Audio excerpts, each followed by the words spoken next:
What's up, everybody? David from the Plant Medicine for PTSD podcast here.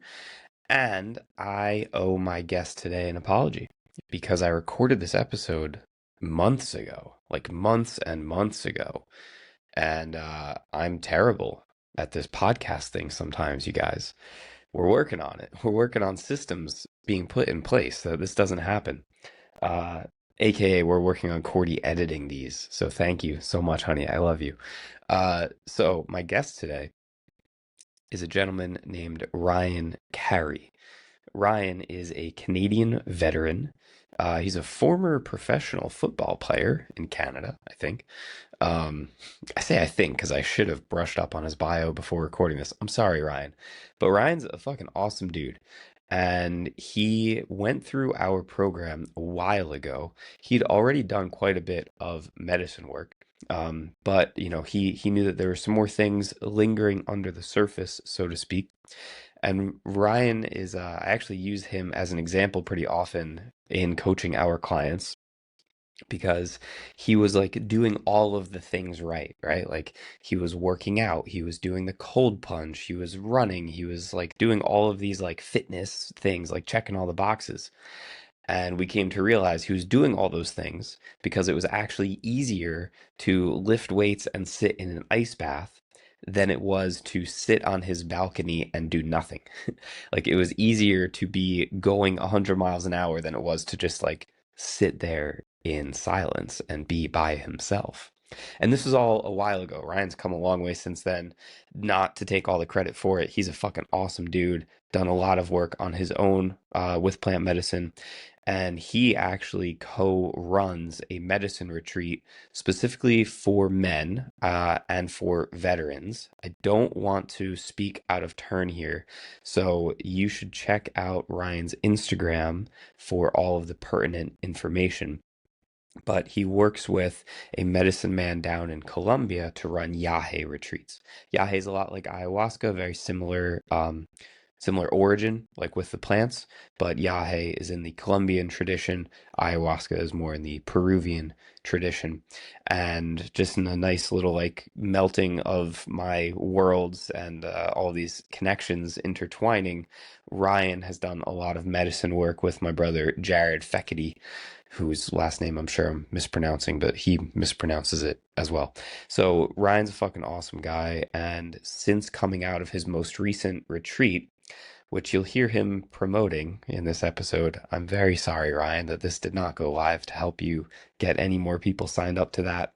But they are running more Operation Purify and Savage Encounter retreats. That's the name of his two different retreats. So check out his Instagram, and I will put all of the pertinent links down in the episode description. So I definitely recommend Ryan as one of the good people in the medicine space. I trust this guy very much. And he's also doing a lot of really cool stuff around concussion and TBI research, specifically within Canada, but they've got resources and they help people all over the United States and Canada.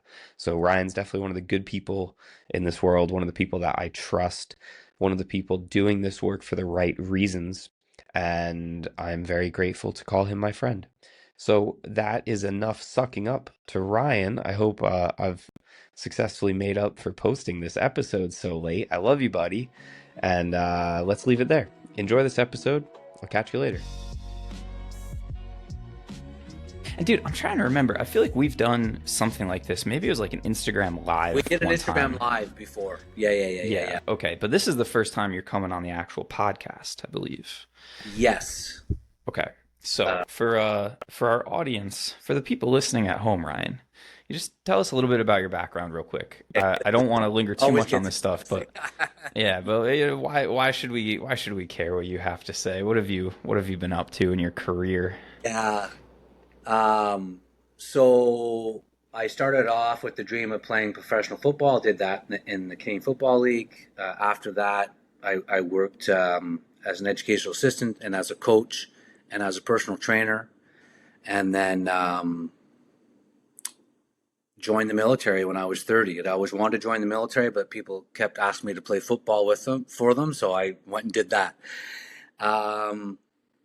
And had a 14-year career there, and was medically released, which led me to the current work I'm doing now in veteran brain injury with Project Enlist Canada, as well as journeying, and trying to understand more and more about plant medicine as a whole, about ayahuasca, about psilocybin, about cannabis, because I've seen these used very well medicinally.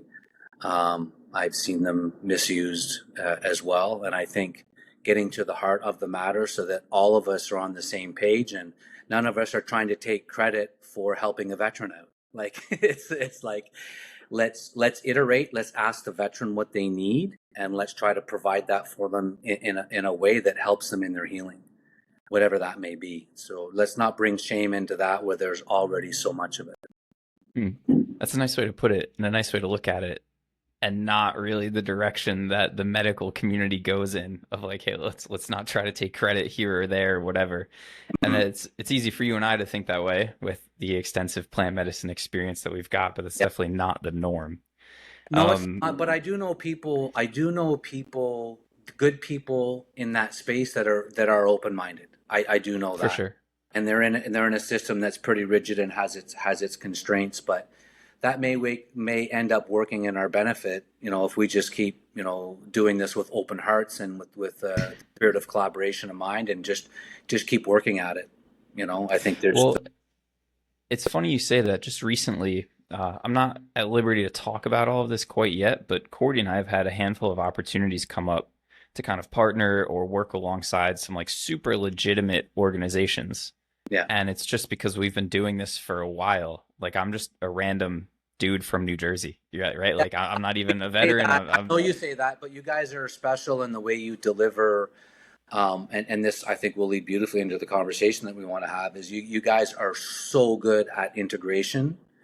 You're so good at coaching and teaching, and your whole course is, there's a lot of intent put into it, and there's a lot of care put into it, and we can't take that out of healthcare, right? Like that care is so important. Yeah, yeah, For sure. One thing, thank you for the compliment. But I think you're right. Like that's why these opportunities are arising because we've just been doing this for a while and it's been working and the universe is noticing, I guess. And yeah, it's not because we're super special or anything, but I've had really good teachers. Cordy's had really good teachers. And we actually listen to people and give a shit what they say, which is a novel thing in the healthcare space sometimes. absolutely. Um, And that's the bef- spirit of iteration, though. You go to the client, yeah, you ask them. That's what all the big tech company. That's how they're successful, right? yeah, You go ask the client, hey, if you want a video game for your 12-year-old boy, go ask a 12-year-old boy, don't not some adult that who thinks he knows what that's good for. yeah, So right. I think That's a that's a good point, man. yeah. You know, that's actually one of the reasons I became a physical therapist in the first place. We learned this in PT school. The average doctor, like physician, they listen to their patient for no more than 7 seconds before they interrupt them and like start talking to them. Wow. And so that was a huge reason why I became a PT in the first place was to actually like build relationships with people to see them for an hour 3 times a week for months Yeah. instead of 10 minutes one time. But Yeah. before we dive into this whole conversation about the plant medicine, just to establish who you are a little bit and frankly to jog my memory. So you joined the military at the age of 30. That's interesting. I That's did. like you're like old man at that point by military standards, right? It was interesting. I felt that way too because of societal norms, right? But then I was working in a gym, and I was seeing all these young men come in there, and I knew how old they were, and they were asking me for advice on, and I was training some professional athletes, and I'm like, man, I'm good, man. Physically, I'm good, right? So For why sure. not? Like, why not? And I is that it was that decision led to the darkest moments in my life, but that decision also led me to grace. You know, What prompted you to make that decision? What went into that? maybe it was this sense of duty. I mean, my family served since the first war. Had a cousin killed Mm, in the first war. My great uncle served in the second war. I think we missed Korea, but my father crossed the border when he was 18 and joined the U.S. Marines and served 2 tours in Vietnam. And there's that sense of warrior culture and pride. My great grandfather was a chief of police in a small town. That masculine energy drew me in, right? Very, very masculine energy. And I took what I learned from my father and I applied it to the football field, and he was very successful. And I tried to apply that to life, and it was very, very successful. Um, and I thought kind of the next test in that step was being in the military. I thought at one point that wasn't going to happen because I was too old. And then I just had that thought in my head, well, what, 30? Is 30 too old? Well, is 40 too old? I mean, is 54 too? I don't know. Like, I'm 54 now, and I don't know what 54 is supposed to feel like, but I'm like, wow, I feel pretty good, right? Like, Yeah. so looking back on that, that was a hurdle that was uh, good to overcome. You know? Hmm. That's kind of crazy that your dad crossed the border into the States to go volunteer to fight in Vietnam, because so Yeah, many Americans were doing the opposite. They were fleeing to Canada to avoid the yeah. draft. And I mean, I had the same, when I saw those planes fly into the Twin Towers, I went, okay, this is an attack on us. We're no matter what's going on politically. I mean, when I'm in a room with Americans, we do nothing but get along, right? So, I mean, it really was yeah, a defining moment for me and for my father. He was born in Waterbury, Connecticut. He went down to visit my grandparents who had gone down to work there. Mhm. And they went to visit over Christmas. My father was born down there. They went back to Canada, lived in Canada the rest of his life, and we went to join the Marines in Buffalo. They said, "Well, you're Canadian. It's going to take some time." And then the sergeant's like, "Wait a second here. It says you were born in Waterbury, Connecticut." He's like, "You're a landed immigrant. Come on, son." That's And awesome. that sense of adventure was always part of me growing up. This is 18-year-old guy. He went off, and I learned more and more about the war that he fought, but also about the demons that came home from it, and saw him struggle through life. Um, and plant medicine has really opened my eyes, and spirituality and Christianity and all the work that I've been doing has opened me up to show me how all of that has been a blessing in my life. It's changed the story. Whereas the story used to be, like, am I like, what character am I in that whole thing? What kind of man am I? Right. And I really didn't explore myself as a man until I was 50 years old and in the jungles of Colombia. And they were saying, we were having a 10-day retreat on what does it mean to be a man, right? Because I didn't, I was really struggling regulating my emotions and regulating the stories that were going on in my head from my childhood, from playing football, from going to war, from returning to war, from having a failed marriage, trying to reconstruct all that and just change that story into something else. And I find overall plant medicine has been very gentle in helping me, find that. So it wasn't until you were, what'd you say, 50 that you had that first experience? January 2022 was the first. I just think sometimes and maybe, I don't know, maybe I'm saying this as man or as a warrior. I'm only speaking it as a man, as a warrior. It's almost like um, I needed like a spiritual punch in the face. Like I was really diving into spirituality. I was really believing what I was reading, and I was really going into all of the integration stuff that's very important. That's so important. I was doing all that, but still there was something. And I think everyone has. And my first real experience on that was drinking yahe, the Colombian brew. However, it was at Rhythmia, and we did other ayahuasca brews leading up to that. That's the way they do it there. It's a week long. It's 4 ceremonies in a row. And looking back at it now, it's like, well, they all contributed to something. That all contributed to this final night, which was such an emotional jolt for me. It was like it's not only did I see what was happening in my life, but I could feel it. as well. There was an emotional connection to all that too. Yeah. Man, that's we're getting way ahead of ourselves here, but that's one of the things that I talk about that the medicine gives to you. Mhm. So when I'm explaining the microdosing program to someone who's never taken psychedelics before, so one of the things that the medicine does is it removes the word should from your vocabulary, where Right. you might know, like, okay, I should feel grateful for this. I should feel my emotions. I should have this Ah, whatever meditation practice, but I don't. Like, I know I should, but I don't. And then the right. medicine is like, well, here it is. Here's what it actually feels like to feel grateful. It takes it from this abstract idea in your head to something that's just like inside of your Yeah, body that you have experienced for the first time. It sounds like something similar for you.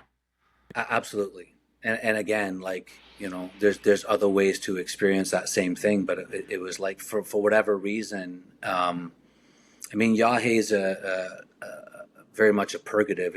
There was a lot of vomiting, a lot of running to the bathroom, and Oh I'm like, we're fasted. I'm like, where's this all coming from, right? And yeah. Your demons. the body keeps the score, right? Yeah. Yeah. But yeah, yeah, and no, people don't want to hear that, but it's kind of like, well, The laughter and distant look on my face is me reminiscing many good pukes into the purge right, there bucket you down in go. Peru. Uh, Where yeah, it's just like you feel like there's nothing left inside of my body anymore. yeah, It's like nope, scrapes up some more. yeah. Until you So surrender, yeah, for sure. so what was that like growing up with a dad who was a Vietnam War veteran? So like you saw those effects clearly. Did he talk about it much? Did you have any understanding or like window into his world? Or was it just like, man, dad's all messed up and angry all the time? All of it, Yeah. all of it. That's the problem. Is it was all of it, right? So, um, one thing that he laid the foundation for is in our life is you will give him a fucking kiss goodnight every night, right on the That's lips, and nice. a big hug.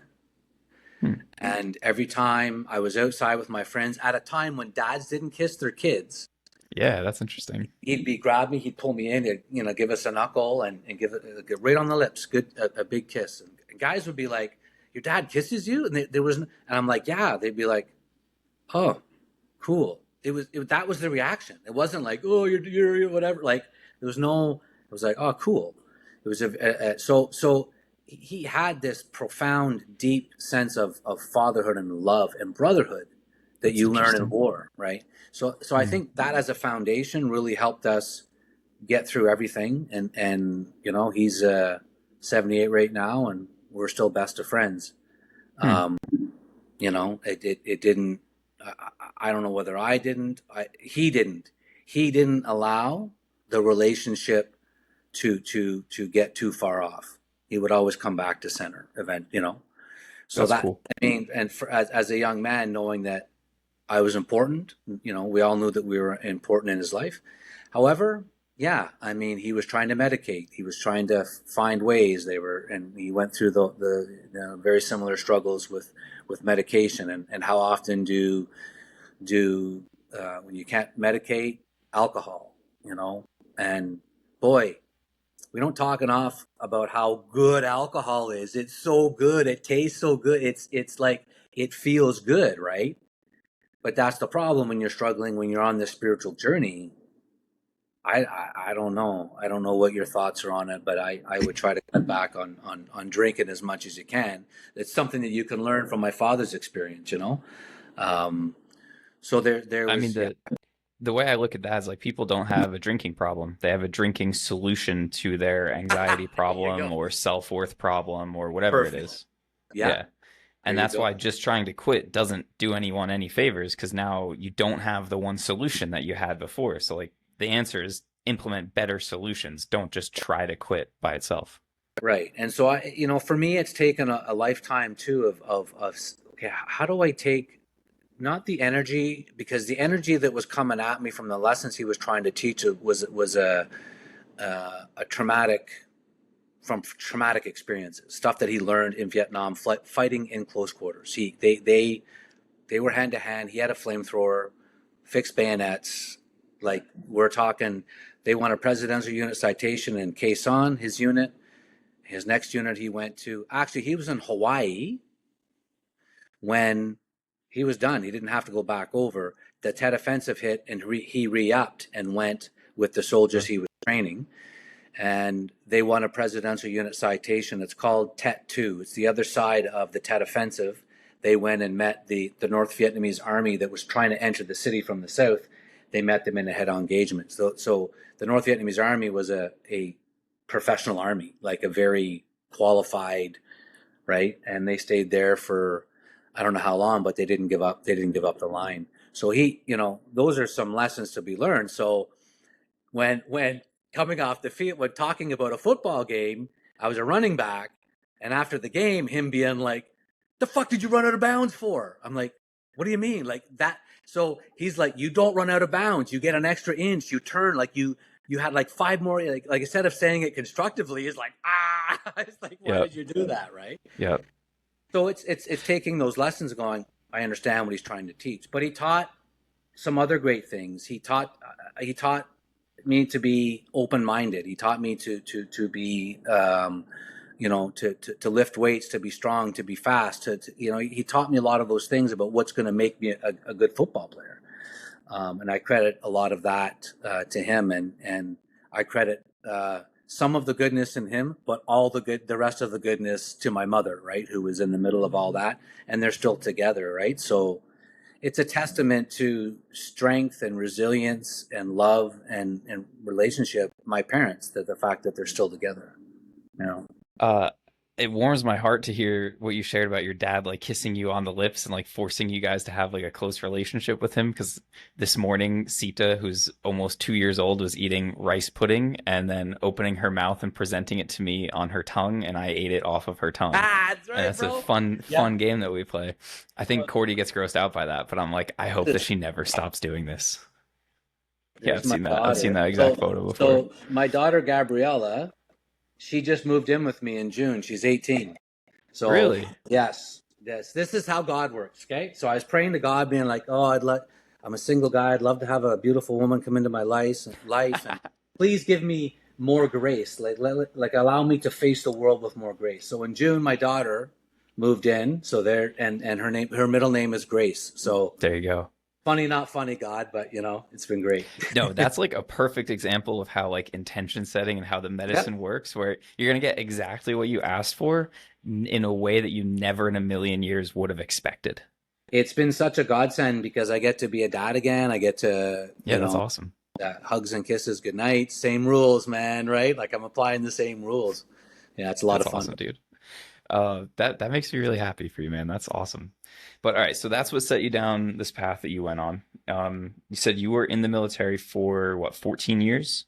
Yeah. Um, Briefly, what were those deployments like for you? Was it pretty kinetic? Were you sitting behind a desk doing paperwork stuff? What was your experience like No, broadly? I was in a task force 306. It was kinetic the whole time. I bounced around in there. I started off as a platoon commander.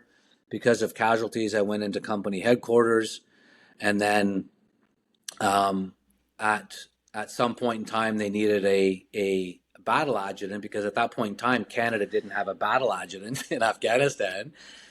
I don't know what that So means. yeah, it just means that at the battle group headquarters level, you need kind of like a field operations slash kind of everything officer. He does what the Okay. commanding officer tells him to do.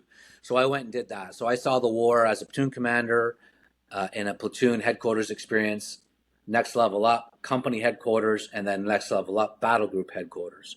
So for an Mm. officer, the part of that tour was kinetic, and then a lot of that tour was sitting in an ops in the field because we were in the field, we were deployed, and basically being the commanding officer's eyes and ears for everything that was going on.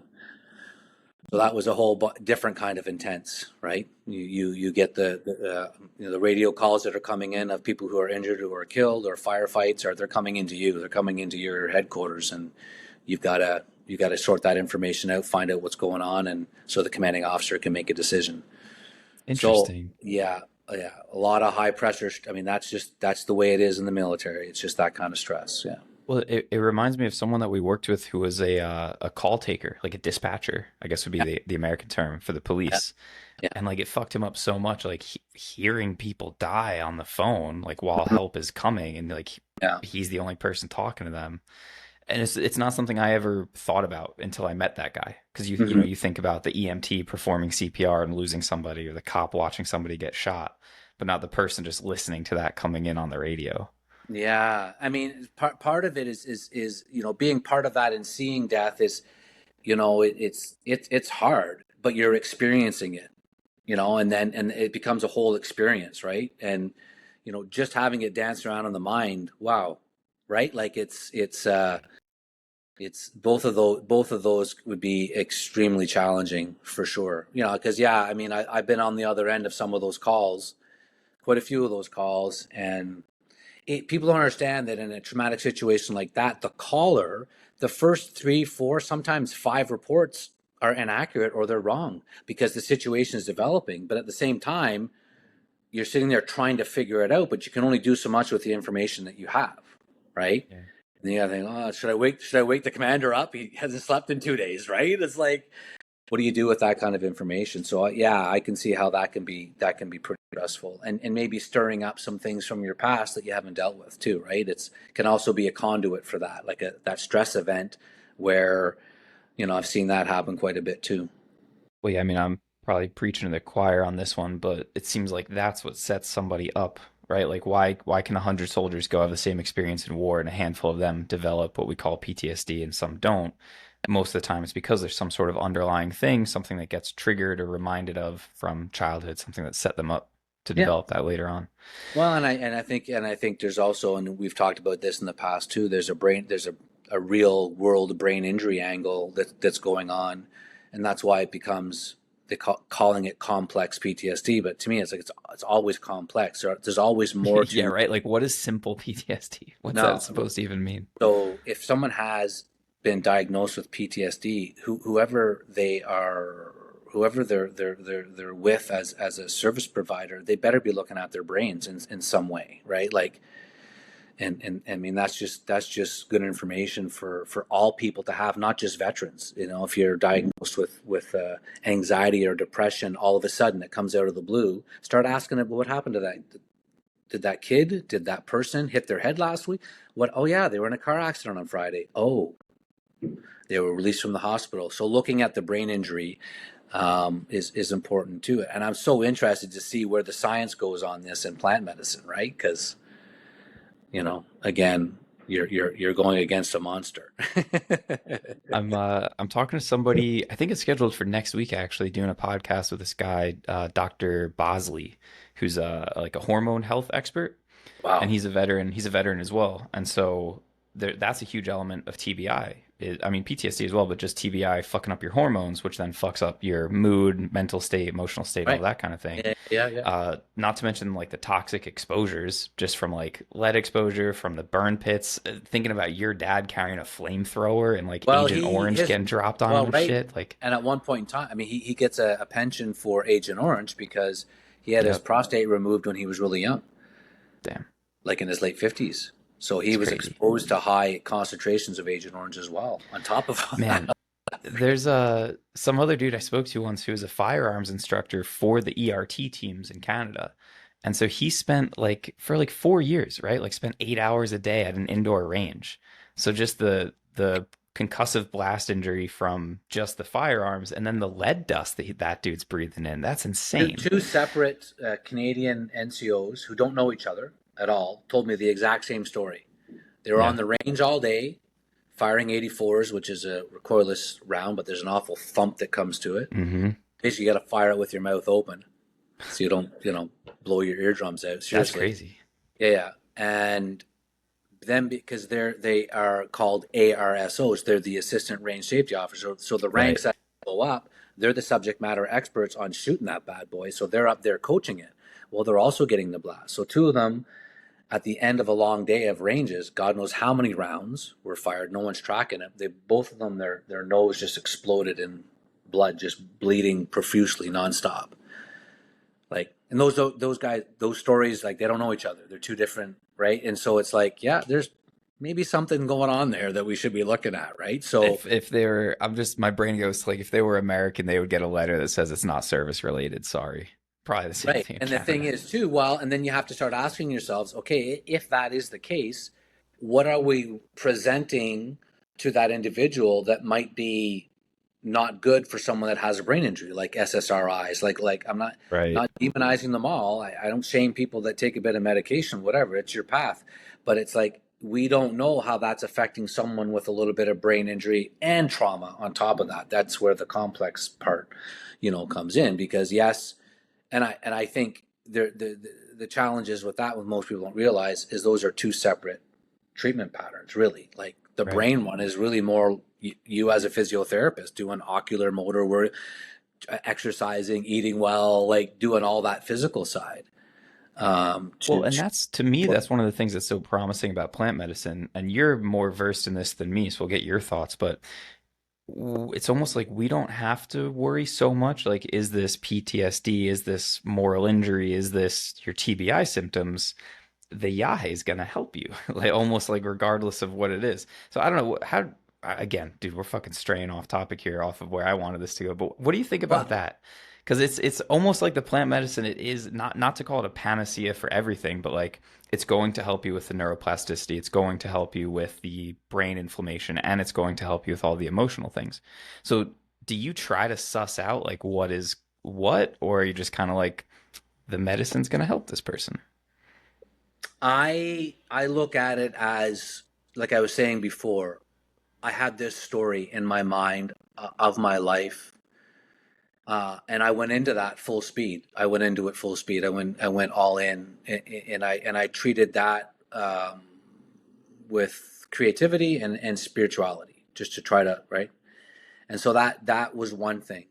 At the same time, I recognize that doing things that are healthy for my brain are something else that's another thing I have to look at, um, and even bringing some spirituality into that, like doing breath work before I do a cold plunge, and sometimes using just a little bit of cannabis to get me started on a long walk, and just using um, the medicine with way more intent than I ever have, and actually taking time away from it too, taking a week away from it or whatever.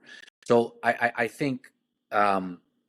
And if you are a spiritual person, if you're someone who's open to exploring that, I think that having that ayahuasca experience with someone who I believe going to the ancestral lands is the best place to go. But I'm not comparing it. Like you go have that experience. But um, I know there's some really good cultures out there, and however you're pulled into that, make sure you're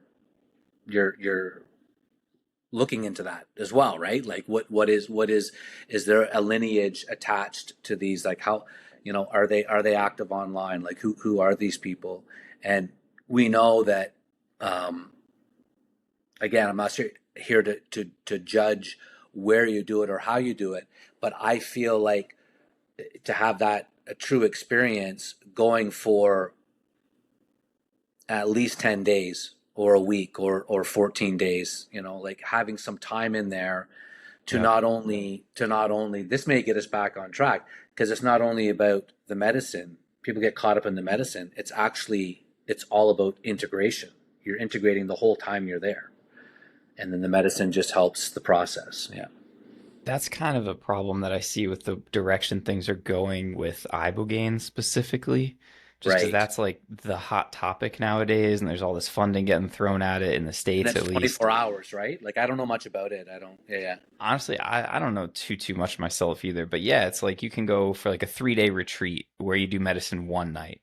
A lot of times it seems like they like to pair it with like 5-MeO DMT one night and then Right. ibogaine, which also I think is crazy. Like just to go smoke 5-MeO DMT, Yeah. like just in and out like that. Because yeah, I mean, I my own personal experience is you go to Peru off the grid for minimum 7 days, Yeah. and that's a whole pilgrimage in and of itself just to get there. Yeah. That's a Got whole to get there. You experience of got to get slowing back. down and disconnecting. Yeah. Yeah. As compared to fly to San Diego, drive to Tijuana, do ibogaine one night, and then fly back home the next day. Like, I Yeah. don't think that's great. Yeah. I don't know. I'm glad people have more access, Well, but it might I be don't good know, if man. they do that and understand that. Like I think they should do a preparation before. There's some type of preparation where they're in a good integration program. They do it and then they continue. I think the integration part's important, but I've heard, and I don't know if it's just through the grapevine or on podcasts, that it's really effective for addicts. So 100%. yeah, I'm curious what's attached to it, and yeah, I'm curious to learn more about it. I guess from my experience, I mean, I had to unpack a lot. I Well, had to unpack. that's what I wanted to get back to. Yeah. So we kind of covered how you got set down this path, talked a little bit about your career. What kinds of things stuck with you from your experience? So like when you finally went to get the healing, like what needed to be healed? What were those things that stuck with you? The first, my first experience was in the divine feminine in my life, and how the medicine guided me to each matriarch, and was teaching me the lessons learned from them. So that was interesting. At that point in time, I just felt completely disconnected from my emotions, or I couldn't control them. Right? Like just I just felt so off, and I think the medicine was leading me down the path to allow myself to grieve, because I didn't grieve fully for a lot of the situations that I had faced in my life. Um, and it was my grandmother was my first connection to spirituality. So under the medicine, I was taken to her gravesite, and my family was around. We were there. We were at her grave because I didn't mourn her death. I didn't feel anything when she died, but she was one of the most important female figures in my life, and it continues to be. So, and how important her energy was, and to attach to that energy. Um, and then I was immediately taken to the mother of my children's grandmother. I guess my grandmother-in-law, her funeral, and her family was there. And before she died, we looked after her for quite a while. The mother of my kids was looking after her full time, so I got to know her quite well. And and at that point in time, we were going through a divorce, and and the sound picture that I got at that point in time was to not let any don't forget how much you loved her when you married her and you had kids. Don't forget what. And it gave me that feeling, and I felt it again, and I went, oh, I have to bring that into the proceedings, right? I'm not bringing enough love.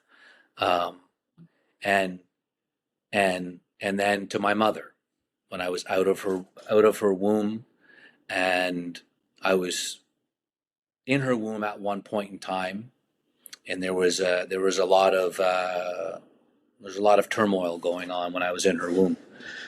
And and at one point in time, I was in her arms, and she's looking at me, and I'm looking at her, and it's like she's a young lady holding me, but I know it's my mom.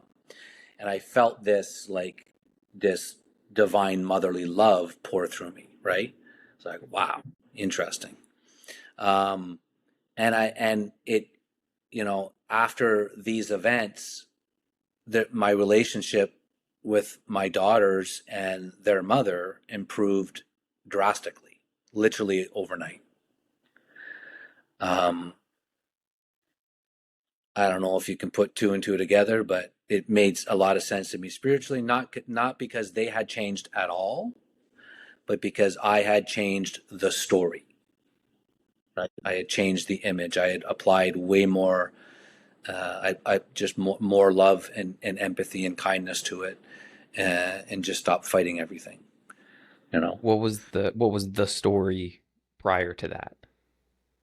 Well, the story before that, um, I think I was really affected um, by a lot of the things that happened in my childhood. I wasn't physically assaulted. I wasn't sexually assaulted. It wasn't any of that. It was just, um, living in a house uh, where we talked about this earlier. Um, it wasn't 100% conducive to raising kids in all the time, right? And that's that's something hard to come to grips to, because I love all those people very much, right? I love my mom, I love my dad, my brother, and my sister. And how much of that do you talk about on a podcast? How much? Well, it's the story was that the story was grimy. It was kind of like, oh, ashamed. I'm ashamed of it. But wait a second, how can I be ashamed of that? I was just this little kid going through it. And so now it's turned into a story of resilience, and a story where in all of that, you can still find love. You can still find it all in there, trying to break out. And the fact that we're all still together as a family, we communicate very well. Heck, we're all going down together for Thanksgiving, Canadian Thanksgiving in October. You know, there's lots of room that the light has shone through for sure. I asked you what stuck with you from your experiences that needed healing, Yeah, and you just gave me answers about your grandmother, your ex-wife's grandmother, your mom, all of your childhood stuff. I think for someone who's in this stuff, that doesn't really come as a surprise. yeah, But I think this, you would expect, oh, this happened in Afghanistan, or I watched this guy get shot or blown up, or I was in this firefight. yeah. Was there some of that came from the medicine as well? Or no, the first Eventually, experience was no, all family? no. At first, it seemed like it was demanding harmony in the family. I called it Hmm, smart medicine. That's where it was going. No, no, no. interesting. You sort this out. In a very, it was pretty gentle, to tell you the truth. There's still purging on it, but there's still a crucible you got to get through sometimes, but not too bad. Yeah, It's yeah, interesting to me, and maybe this speaks to something inherent in Yahe. I don't know because I don't have experience with that. yeah, But what I've seen most often is almost like healing in reverse chronological order, where yeah. like people Like will deal with their career and then their childhood.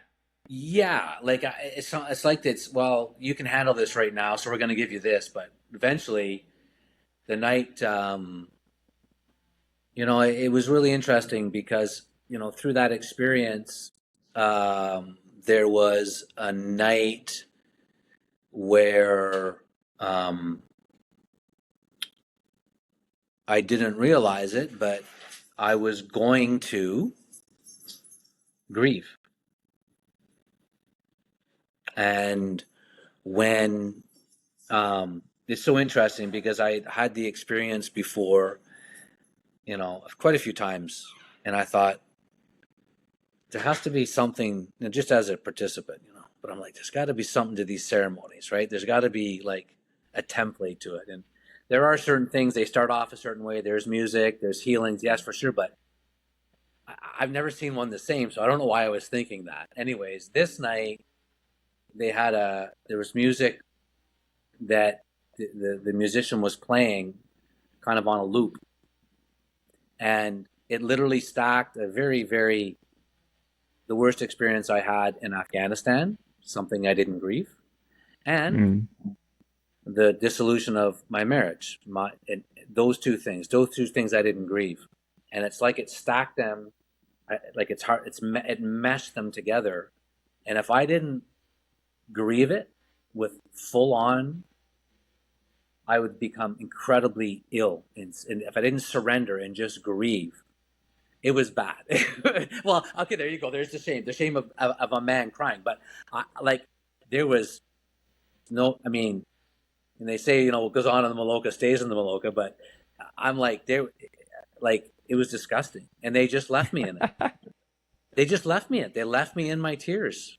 They would come over and just, no. And What are boy, you supposed to do? Yeah, you right. had to That cry. was, that's it. And it all came out that night. And boy, did I feel good after that. So again, I mean, this is why it's like, what's it like? Well, every time's the first time because you're going to it a new person.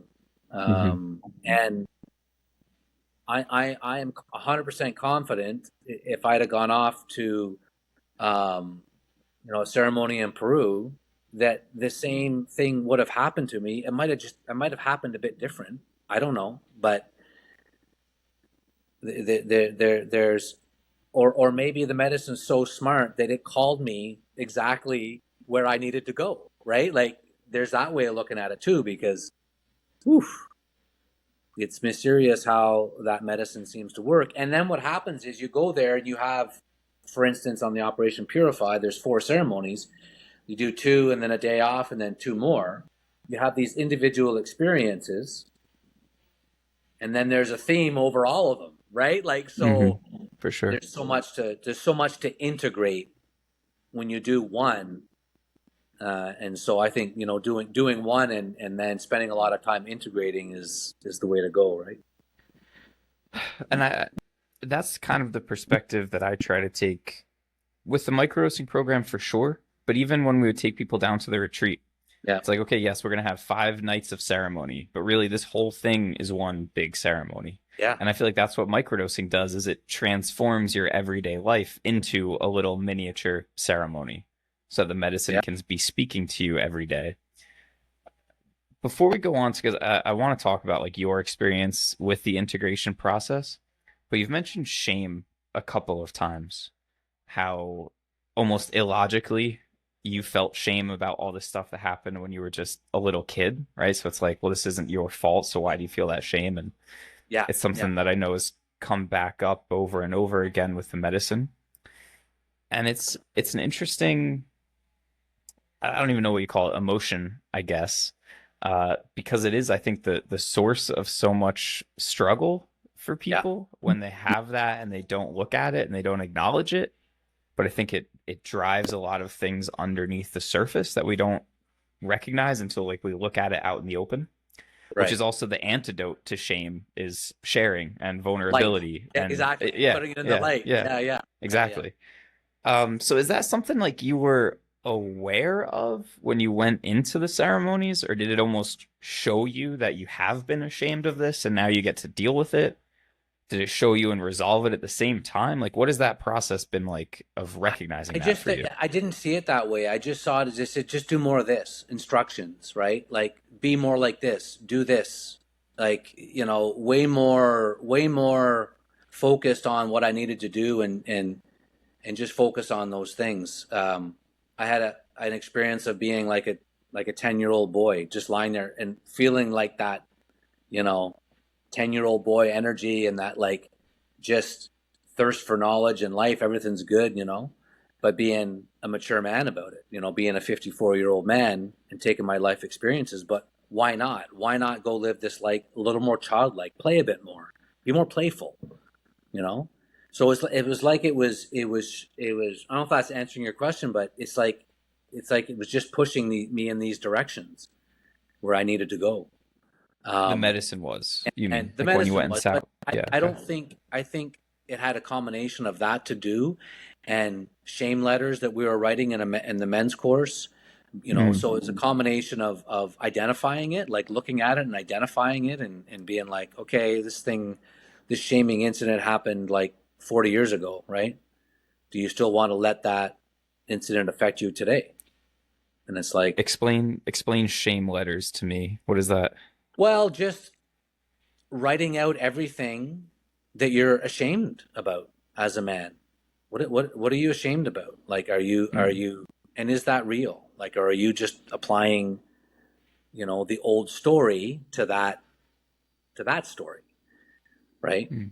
So, um,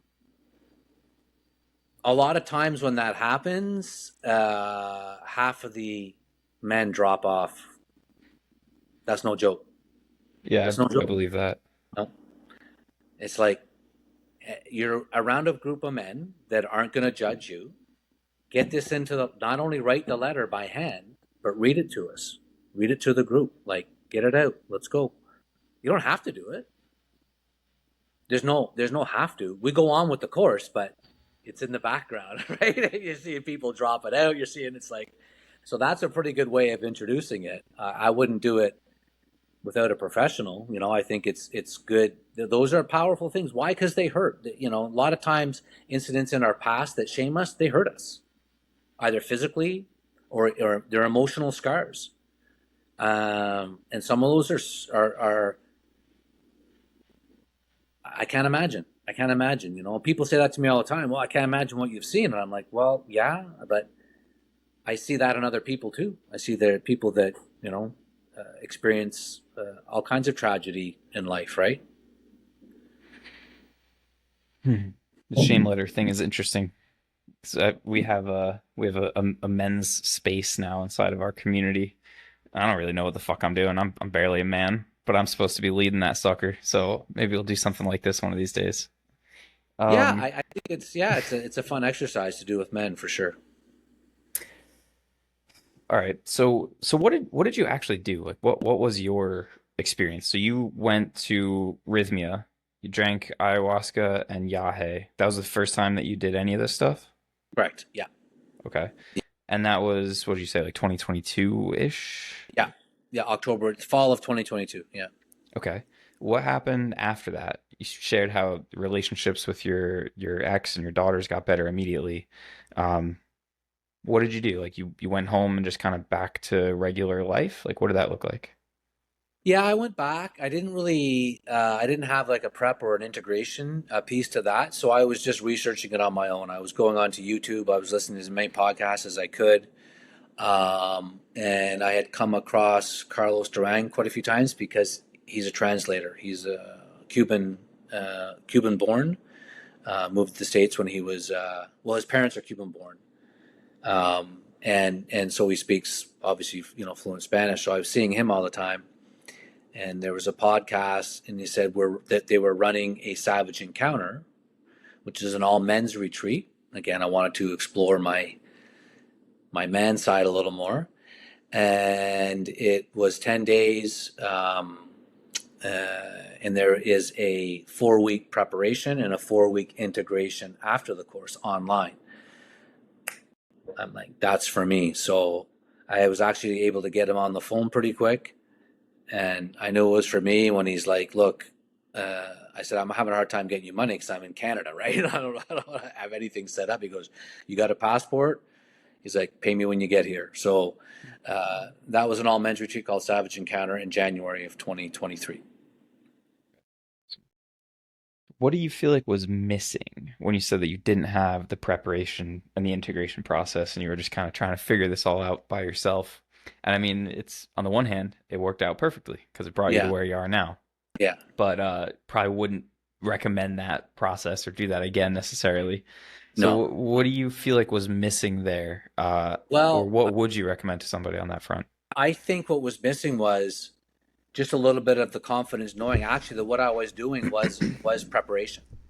It's Sure. not, it's not have to be super complicated. Like it's, you should be walking every day. You should be exercising. You should be like all this stuff that we can go into great detail on, which I do kind of for a living, just coaching people on how to live a healthier life. I mean that's kind of what the preparation part is.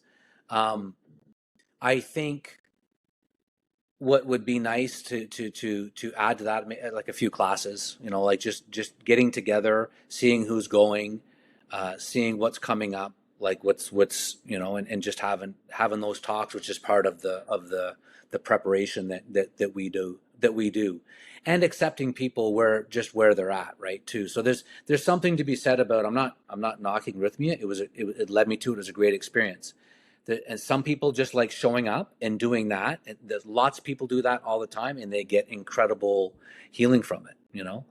Um, uh, so the experience there was fantastic, um, and knowing now what I know about integration, just having, I guess, maybe that confidence going in there, right? We were prepared. I was prepared, much more prepared when we did the 4-week preparation, because Carlos was there and he answered all those questions. And I think we did something with John Freddy, who's the Indigenous lead as well. So, I felt totally 100%, prepared, going there. So that, yeah. So then what happened in that second medicine experience? Like what kinds of things Well, came up, or what was not worked through fully in that first one? it was interesting because that one was so primal. Like I felt like I was this like jaguar trying to survive in the jungle. It Yeah. was that powerful. And I'm not gonna lie to you, like I lost my shit. Like I lost it. I something came out of me that night. There had been a pain between my shoulder blades literally all my life. I thought, well, playing football, I'm driving my head into people. Then I was in the military, but I always had this pain between my shoulder blades. And, something was pulled out of me that night, and I have never had that pain since. So, and there was a lot of purging. So the body keeps the score. I think that experience was purging stuff from my body, trauma from my body. Yeah. Do you have any sense of what that was? Like that specific thing, the shoulder blade pain? Uh, I I thought it was associated with anger. Hmm. Yeah. But okay. Just Yeah. thinking the last time that I did mushrooms, I had this vision of me being an elk that had been shot with an arrow, and I was like laying there bleeding to death. So I Right. was like, maybe you got shot with an arrow in between your Maybe, shoulders as a dude. jaguar in a past life. I don't Right. Like, yeah, know. but I felt like, I had that experience under Yahweh where I felt like a jaguar was breathing in my. So the jaguars come up for me like on 3 separate occasions, very vividly, very clear. But Hmm. that was one of my first experience doing it in the jungle. So it was like I just felt like, um, with all of the jungle sounds and the like, it was just it was a lot, man. Oh yeah, But man. I I've got needed my it. Yeah, sweet jaguar painting right over here by my friend beautiful, Damian Robertson. beautiful. This is something that he saw Wow, during one of his what a ceremonies great with us. artist, eh? Oh my Jesus, God, dude, his stuff is incredible. We've tattoos. got this, and we've got two mandalas from Pam.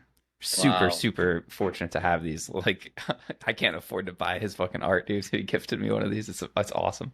amazing. Yeah, Um, so okay, so you had this experience, purged a lot of this shit out, and yeah, it's interesting. That phrase, like the body keeps the score, I almost feel like it's become a cliche in like the yeah, healing world at this point. yeah, But stuff is a cliche for a reason. It gets repeated because it's yeah. true and because it applies to everyone all the time, and then we just get sick of hearing it. But that doesn't make it any less real or any less true. Well, we were talking about So this before too. Like, and physiologically, it's like when we go into these ceremonies, we're completely fasted, and and then after a while, if you're not like completely fasted, if there's some digestion that hasn't occurred, well, it comes out. But then stuff keeps coming out. And sometimes it comes out at a rate where, and then, from both ends, and then you wake up in the morning and you don't have a dry throat. You don't have like, it's mhm. like, what was that was coming out of me? It's like this whole other experience, right? It's like, what? So, I mean, again, is that cleaning up stuff from the body? Well, that's what they say. They've been saying this for thousands of years, so I tend to trust what they're saying under that medicine, right? Man, how did we meet, Ryan? How did we get connected in the first place? Do you remember? Was it through Toby? I saw stuff Toby was doing, and I was liking his stuff, and then I saw him associated, I think, with your microdosing course. So Yeah, okay. yeah, That yeah, would make sense with the Canadian connection. yeah. That's right. So why did you come work with us? Because you had at least these two Yahe experiences, you had some of the integration provided by the Savage Encounter Yep. program. Oh yeah. So like what were you looking for? Like why did you come to that after those experiences? Um, I wanted to keep learning. I wanted to keep learning about integration for sure. And I mean, I think the reality is that like sometimes you think your spiritual struggles are just gonna like go away, right? And it's like, or your for instance, your struggle to sit in silence. No, that's always going to be a struggle for me. That like I've come to Jesus on that one. I'm like, that's always going to be a struggle, but I do it anyways, right? And I think having a structured program like that, where I mean, that's kind of one of the conclusions that we came to. Um, and God knows, maybe having not had those Yahe experiences, I might never have been even able to get to that place.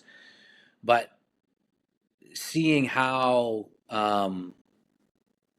that came out, and to tell you the truth, at the time I was isolated. I knew I was isolated, and that program also provided me with a community that was going to keep in touch on a weekly basis. So it touched all those factors. Sure. Yeah, and the community thing is something that we've leaned even more so into, which is interesting because to me it was always an afterthought. Like we're like, yeah, we'll fucking let everyone talk to each other. They can have a group chat, whatever. And now it's like the Yeah, most important thing for most people. What you shared yeah, a second ago though, of like it's always going to be a struggle for me to sit in silence, and I've just accepted that. I'm thinking about like a fitness analogy, right? Like lifting weights is it's supposed to be a struggle. Like when it gets easy, you yeah, actually have diminishing returns now.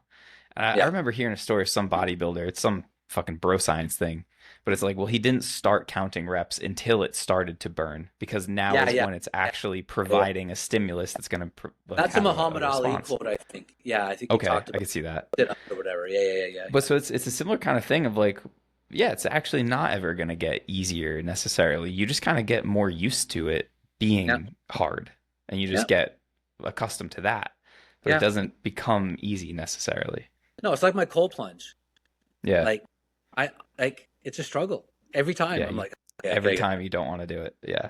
yeah, and it's like, all right, that's normal. That means I gotta go do it. You know? Yeah. Yeah, So there's one thing that I want to pull out from your microdosing experience, and you can tell me any like highlights or yeah. anything. But honestly, I kind of always use you as an example of this, Ryan, which There we is go. when you started with us. Because where we start with everyone is like this lifestyle assessment, right? Like Yeah. we see what you're doing, how you're spending your time, etc. We make some changes.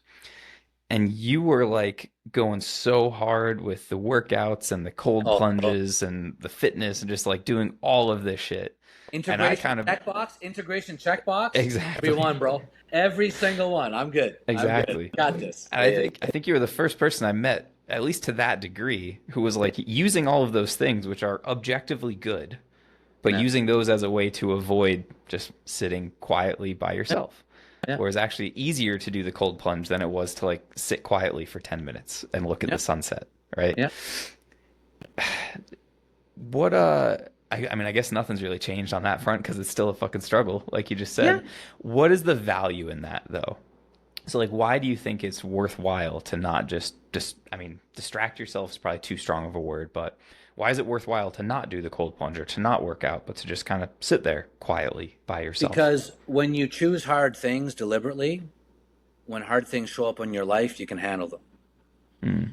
right? So you deliberately choose, okay, and a hard thing for you might be getting up at 6. That might be really hard. That's where you're at in life. Like that's really hard. Okay, then that's your goal. Get up at 6, right? And I'm not saying you have to make everything hard in your life. No, that's not true. Um, but certainly a schedule works really well in that regards. And sometimes you just got to turn your brain off and do it. Like I don't always feel like praying. I don't always feel like I'm getting something spiritually out of what I'm looking at. Um, I don't always feel great when I go for a walk, but I know that it's good. It's good to do. It's good to move. It's good to, but 9 times out of 10 I do. Right? Like, Yeah, you know, we always talk about like even when you feel like you're just going through the motions, you're going through the motions on good things. Like we've pre-decided, pre-selected these things, so they're good motions to go through, even if all you're doing is going through the motions. yeah, and I think just learning, okay, that's all good, but how do you weave that into your day instead of it being this, you know, rigid thing that doesn't allow for that quiet time.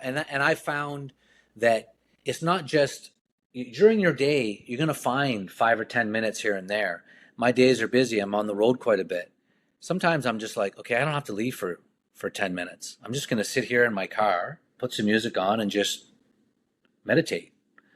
You know, one of the biggest challenges for me was being on the road and like that's gone. It's just like I don't even care anymore what's happening outside of me. I'm like podcast, music, whatever.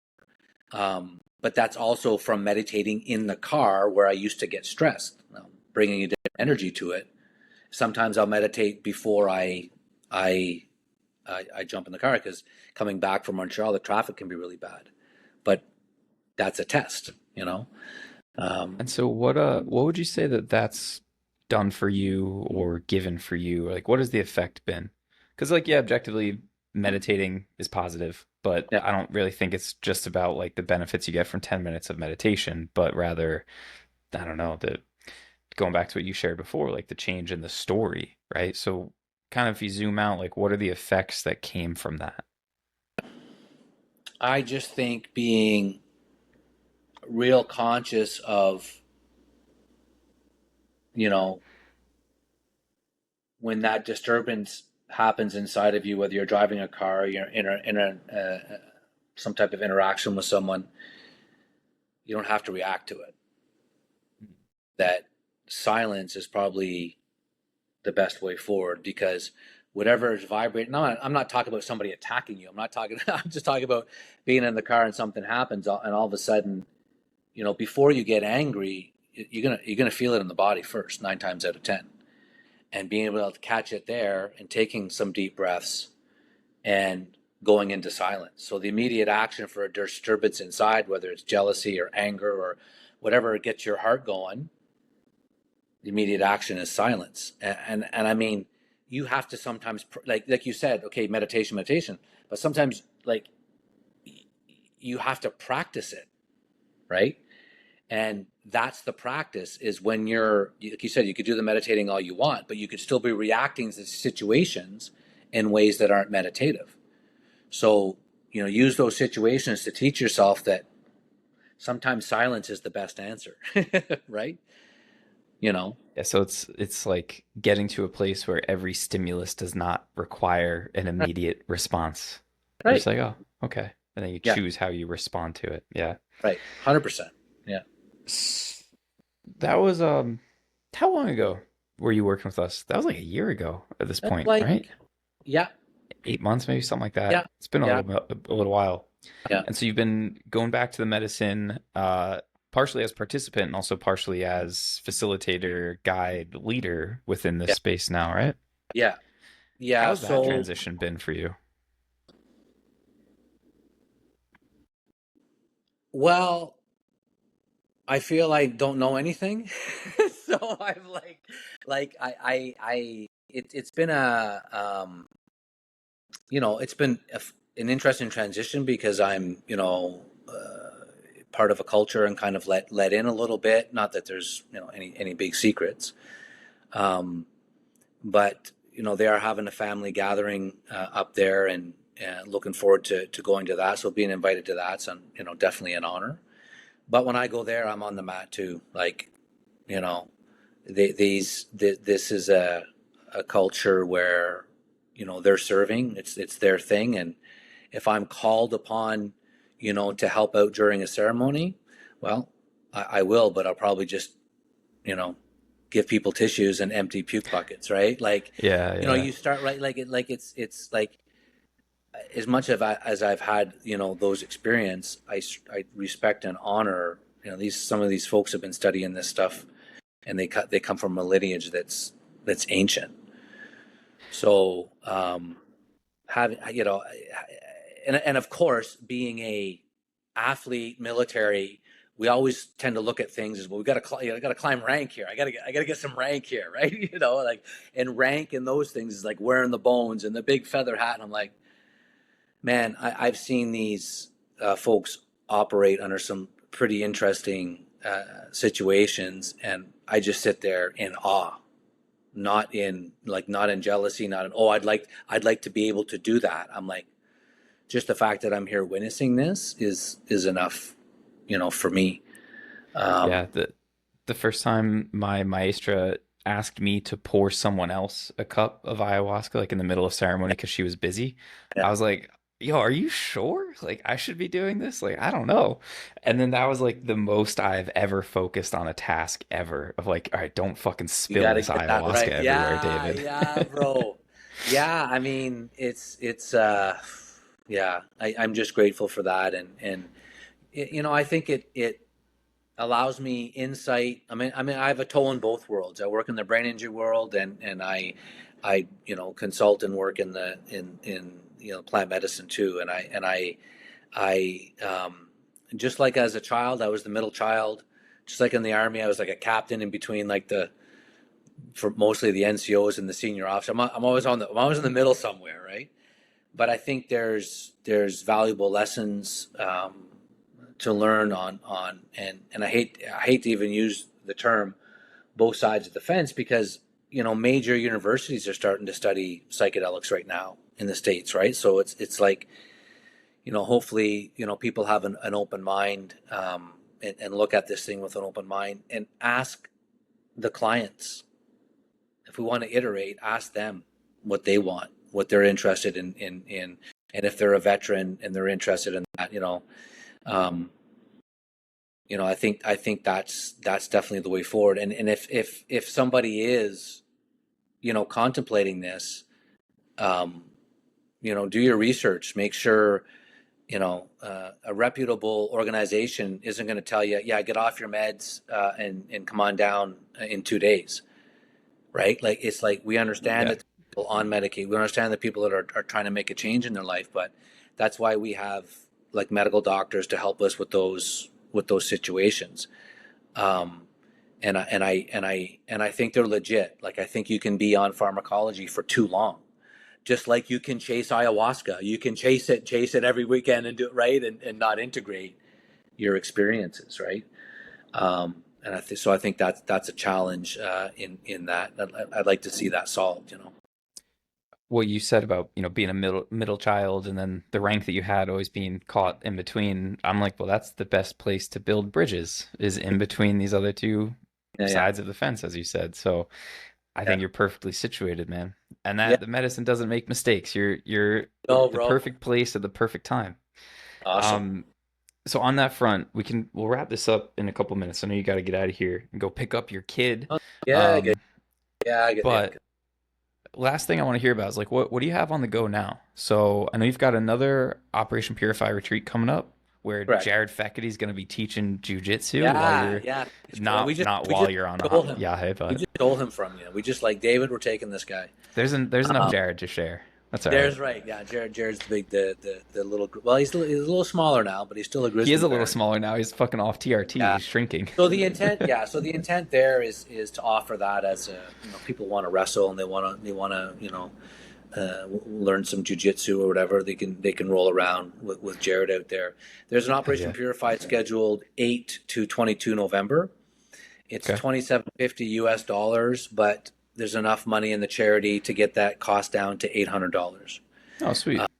So yeah, the veteran pays 800. They have to pay for their flights. There's an in-country flight. It's about $100. Fly into Bogota, in-country flight, bus ride. Once we get the in-country flight done, everything's covered. All the transportation, the food, everything. So that is an option right now for veterans that want to go experience that. That's November this year, 2025. Correct. Yeah. Yeah. Okay, I got to get this podcast posted shortly then. So Yeah. this Well, is pertinent. yeah. Okay. And then what else beyond that? I know you're involved with Project Enlist Yeah. Canada. Yeah. Talk to us about that. What do you guys do? What is that? Well, we're the umbrella organization is the Concussion Legacy Foundation Canada, similar to the Concussion Legacy Foundation in the States. We're the sister organization, and we're looking at repetitive blows to the head and their impacts on mental health for the most part. So we're looking at kids sports. We're looking at professional athletes, and we're looking at veterans. And there's some research interest as well in cases of domestic violence where Hmm. the CTE has shown up as well. So we're working on getting the information out that when someone is presenting with a mental health challenge, always ask whether it's domestic violence.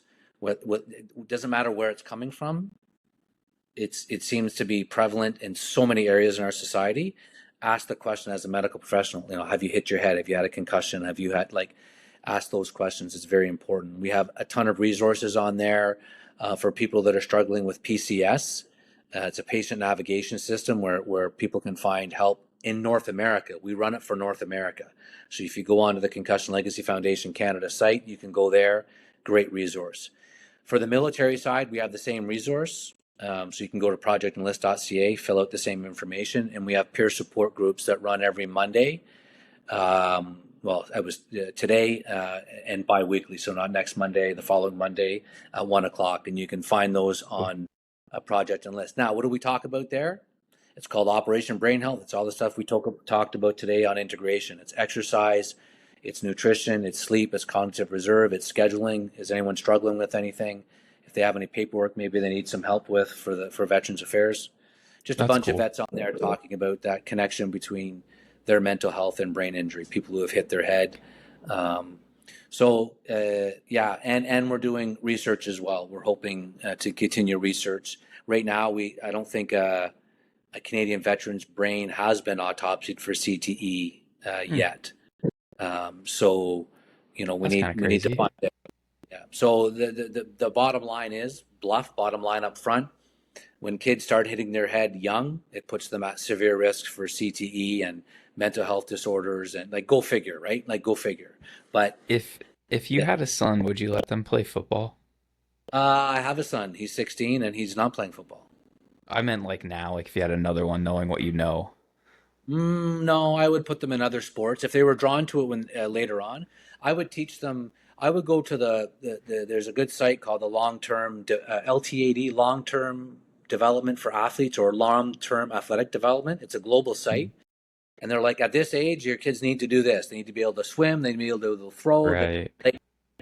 Teach them to be good athletes. Teach them to be strong. Teach them to run. So track and field, basketball, martial arts are fantastic. Obviously, keep the head contact out of it. If they're going to play soccer, no heading the ball. Yeah. Just keep it simple. And then as they grow and as they get stronger, I think flag football is a great idea. And as they get older and they want to gravitate into more combat related sports, well, then we teach tackling. I'm a head coach of not a head coach. I'm an assistant coach on a football team now, and we teach safe tackling techniques. Right, teach them to keep their head out of the tackle. Teach them more the rugby style tackling than what was taught to us, which was drive that right on the chin. Yeah. So I'm able to influence that on the ground level right now with some of the contacts I had through the foundation. So definitely grateful for that. Yeah. That's awesome. Yeah, I don't know if I ever shared this with you. I had two concussions back to back playing football in high school that really fucked me up. Oh yeah. Brain injury, man. A, It's a brain yeah, injury. Let's yeah, call it what it is. You get a bruise yes, on your brain. Yeah. yeah. It was so fucked too because the first one was like undiagnosed, so I went back and played, and then 3 days later got hit again, and then the school nurse saw me and thought I was on drugs because like I was just unresponsive, my Yeah. eyes glazed over, that kind of thing. Um, where should people go to check this out? So Operation Purify Instagram. Yeah, we're on Instagram. You could just Ryan Carey Live at gmail.com. I can send you all the information. Okay. We do have we're struggling with that too, bro, because we're all doing other things and trying to keep up with the social media and because we're doing It this is as difficult. 30. Yeah, it's hard. So I appreciate everyone's patience on that. OperationPurified.com, I believe, is running, gives you more information, and there's a place there you can connect with me for a phone call for more information. But either Okay. email me, Awesome. ryancareylive@gmail.com, or go to operationpurify.com if there's more interest. Yeah. Awesome. Last thing, man. What kind of parting thoughts would you want to leave someone with? Maybe somebody who's like you were, who is not doing too great in a variety of different areas, and they're interested in this stuff, and it's on their radar. We were kind of talking before about a quote that I pulled from someone else that I had on here of journey less, integrate more. Don't be chasing the medicine. But what else do you kind of wish that people understood more in this space? What do you feel like doesn't really get, like, what point doesn't get driven home quite enough with the people that you've seen interested in this stuff? I think the point gets driven home, but it all comes down to small actions during the day, right? Mm. You can only start tomorrow morning, right? Like by the time the day, like wherever you're at in your journey, and so scheduling your day with things that are healthy to do, and maybe you don't know where to go spiritually, so you start by just being physical, training and walking and doing cold plunges, and then start exploring your spirituality. Some folks don't even know where to start. I know Carl Jung at one point in time said, in moments of distress, it's not a bad idea to return to the religion of your upbringing because it's familiar. It's something to grab onto. Now, you may not continue down that path, but I've seen that happen very successfully many times. And I've seen men who you'd never thought would become devoted Christians, and they have. They go to church they completely changed their life by that. Equally, I've seen men who become devoted Buddhists. Like, I think as a man, I think we have to attach to some spirituality. We need that very much in Like, our just life as a human, we need to. as a human. But Yeah. I like that message of essentially just fucking start small, but start with something.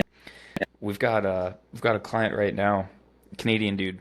I think Canadians are uniquely demoralized right now. I know we're trying to leave politics out of this, so it's not like a political discussion necessarily, but this dude literally said his plan was, like, he said, if the country continues going the way that it is, if a couple certain things happen, he's going to apply for the MAID program. This is a Canadian veteran who's basically just resigned himself to say, like, the country's too far gone. I'm just going to check out and kill myself.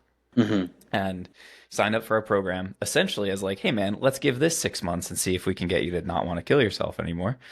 And someone shared on one of our group calls, one of the dudes in there is an artist and he was working on this commission painting.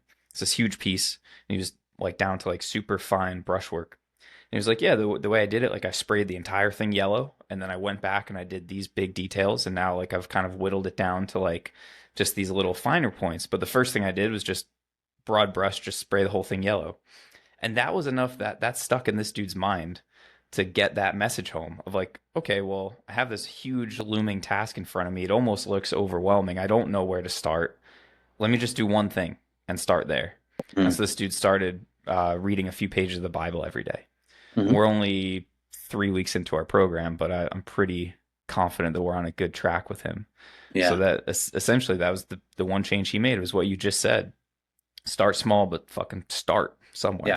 Yeah, take So, action. And yeah. there's of course two things could be true. Yes, you have to take action on things, but sometimes you need to chill out, right? And I still struggle with that sometimes. Yeah. It's like if you have time to relax, like there's nothing wrong with relaxing and resting. Dude, I struggle with that too, man. Thursdays are like our off day. Like we don't have calls scheduled. Thursdays and Sundays. You're like, oh, what am I gonna do? Yesterday was Sunday, man. I still worked for like 2 hours, and then me and Cordy were just like antsy. Like, what do we do? Like, Yeah. There's nowhere to go. There's nothing to do. I got no calls. I'm supposed to be resting. When you run your own business, there's always something to do, right? Like, Yeah, you I mean, and we have a 2-year-old. It's hard to just relax. Yeah. All right, man. Go get out of here. Go pick up your daughter. I'll talk to you later. All right, bro. Thank you very much, Ryan. I really appreciate it, man. Hey, anytime.